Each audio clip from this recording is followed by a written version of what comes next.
I moved into this old building about 4 months ago. It's one of those narrow four-story apartment complexes that were probably nice 50 years ago. Now it just smells faintly of dust, coffee, and old pipes. I live on the third floor in apartment 3B. It's small, but it's mine. I've got my books, my little kitchen, and a window that faces a quiet street. For the first few weeks, things were normal. Quiet neighbors, creaky floors, the occasional plumbing noise.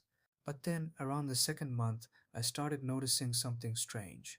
Every night around 11:30, I'd hear faint footsteps above me. Not fast ones, not like someone walking normally. These were slow, uneven steps, like someone dragging one foot slightly. At first, I didn't think much of it. I figured my upstairs neighbor was just moving around late. But then I realized something. There wasn't supposed to be anyone living above me. The apartment above mine, 4B, had been empty for years. I found that out from the landlord when I moved in.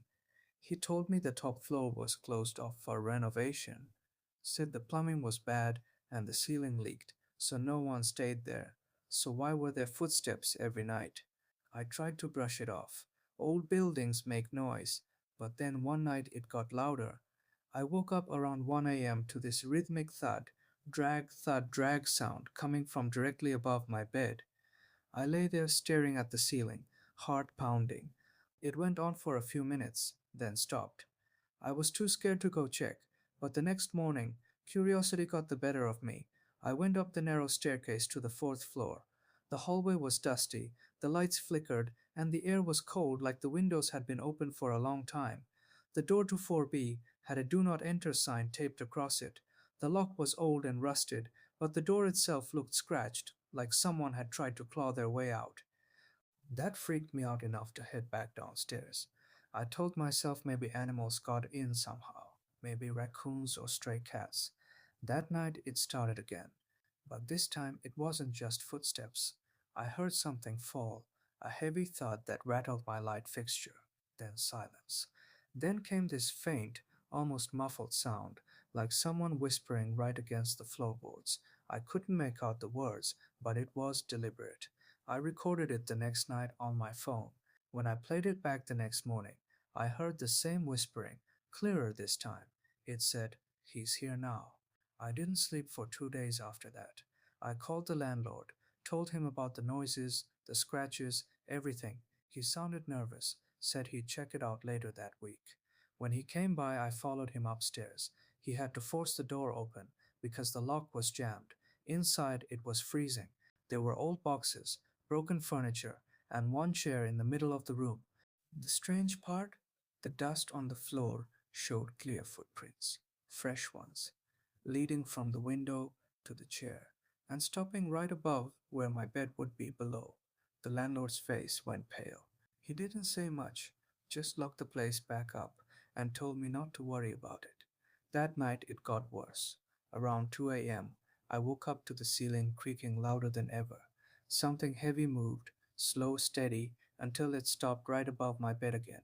Then I heard a voice, not whispering this time, clear, calm. "Don't look up."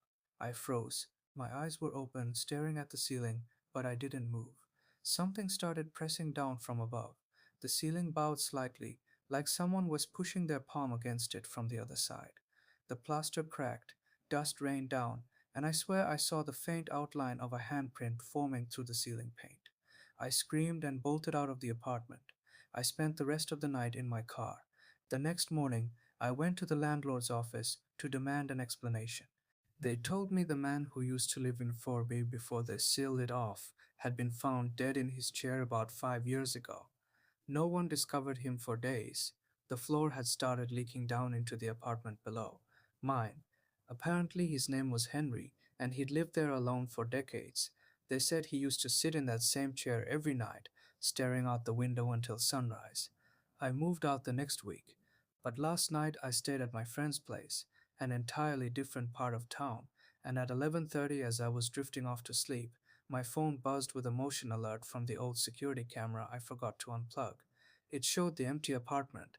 Then, in the faint light, I saw the outline of a man standing in the corner, looking up at the ceiling. My ceiling. When I was in high school, I used to babysit for a family that lived a few streets away. They were normal people, quiet, polite, the kind of folks who said thank you twice for everything. The parents, Mark and Rachel, had one daughter, Lily, 6 years old. She was shy but sweet, always watching the same cartoon on their old TV when I came over. They didn't go out much, but one Friday night, Mark called, asking if I could watch Lily for a few hours while they attended a late dinner. Easy money, I thought. I got there around 8 p.m. They gave the usual instructions: bedtime at 9, snacks in the fridge, emergency numbers on the fridge door. Everything seemed perfectly normal, except for one thing. Before they left, Rachel turned to me, her face suddenly serious. She said, "If Lily wakes up and says she sees someone on the TV, turn it off. Don't ask questions, just turn it off." I laughed nervously, thinking she was joking, but her tone didn't change. "Just turn it off, please." I nodded, not wanting to seem weird about it. For the first hour, everything was peaceful.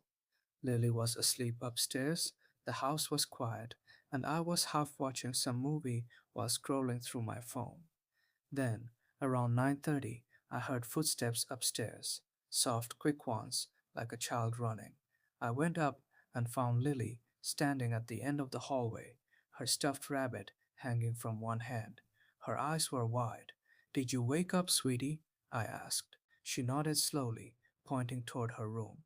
"He's back." My stomach twisted. "Who's back?" She looked at the TV in her room, an old box shaped one, turned on but showing nothing but static. "I told him to go away," she whispered, "but he said he wants to talk to you now." Every hair on my arm stood up. I reached for the remote, but it wasn't working. The static kept flickering, like a weak signal was trying to push through. Then I heard it, a low, drawn out hum, almost like a deep voice buried in the noise. "Lily." I grabbed the power button on the side of the TV and held it. The screen flickered, then went black. Lily clung to my arm. We went downstairs. I told her she could stay with me until her parents got home. I tried to distract her with a snack and a cartoon on the living room TV, which was much newer, but after a few minutes that TV started glitching too. The image froze, then cut to black. Then, without me touching anything, it switched to the camera feed from the baby monitor upstairs. Except Lily's room was empty. The bed was unmade, the curtains moved slightly, and in the corner there was something standing, a tall, pale figure, still as stone. The signal broke again before I could process it.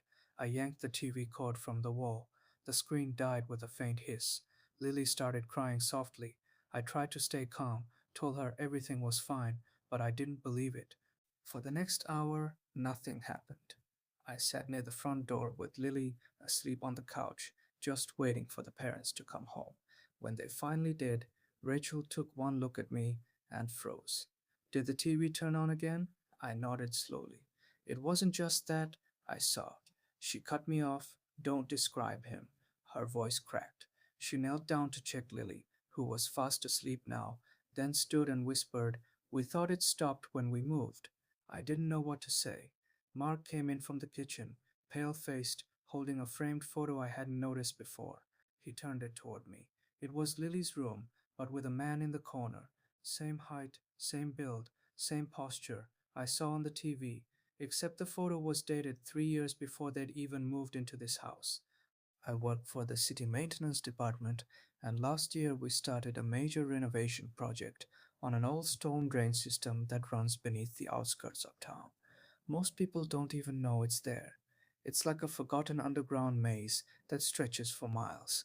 My job was to inspect the tunnels before they sealed certain sections permanently. It was supposed to be routine work, but something happened in there that still keeps me up at night. It started with a map. The blueprints for the drainage tunnels were old, some of them drawn by hand decades ago. I noticed that one of the older sections didn't connect properly. There was a passage marked in faded red ink that wasn't listed on any of the new maps. The other guys joked that it probably didn't exist, just an error. But my curiosity got the better of me. I decided to check it out myself. That was my first mistake.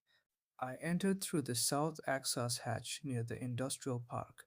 It was narrow, damp, and smelled like rust and mold. My flashlight beam barely cut through the darkness. About half a mile in, I found it. The red marked tunnel. It was smaller, more decayed, with moss and water stains crawling up the walls. I radioed back to the surface, but the signal cut out the moment I stepped inside. The air was heavy, dead quiet except for the sound of dripping water echoing through the tunnel. As I walked, I started noticing carvings on the walls. Not graffiti, but deliberate markings, circles, lines, and what looked like faces. Then, about 50 meters in, I heard it, my own voice. It echoed faintly behind me, repeating what I had just said into the radio a minute ago. Testing, one, two, except it wasn't echoing in sync. It came a few seconds late, almost like someone else was repeating me. I turned around, shining the light back, but the tunnel was empty. I kept walking, trying to ignore it, but the voice started again. This time it said something new. Don't go farther. My flashlight flickered. That's when I noticed wet footprints on the concrete floor, leading ahead deeper into the tunnel. They weren't mine. I followed them for a while until I reached a chamber that looked different, older, made of stone rather than concrete. There was a small metal door on one side, half buried in debris. I bent down and brushed some dirt away. Etched into the door, in the same faint red ink from the blueprint, were the words, "Do not unseal." I should have turned back, but something about that message, the handwriting, the way it looked almost fresh, made me want to know more. I pried the latch open and pulled. The door groaned and released a blast of cold air, like a vacuum had just been broken. Behind it was a narrow corridor with something glimmering faintly at the end. I stepped closer. It wasn't light, it was water, a massive underground reservoir, perfectly still, stretching beyond my flashlight's reach. And in the reflection on the surface, I saw myself. But my reflection was smiling. I stumbled back, dropped the flashlight, and ran. The entire tunnel filled with this low, guttural echo, not like a voice anymore, but something alive, vibrating through the concrete. When I finally made it back to the hatch, my radio clicked on again, full of static and faint whispers. A week later, when we sealed that section, one of the workers asked why the old map had a red X drawn across that tunnel. I told him it didn't, but when I checked again, it did, and under the X, someone had scribbled two new words in the same red ink: "He's out."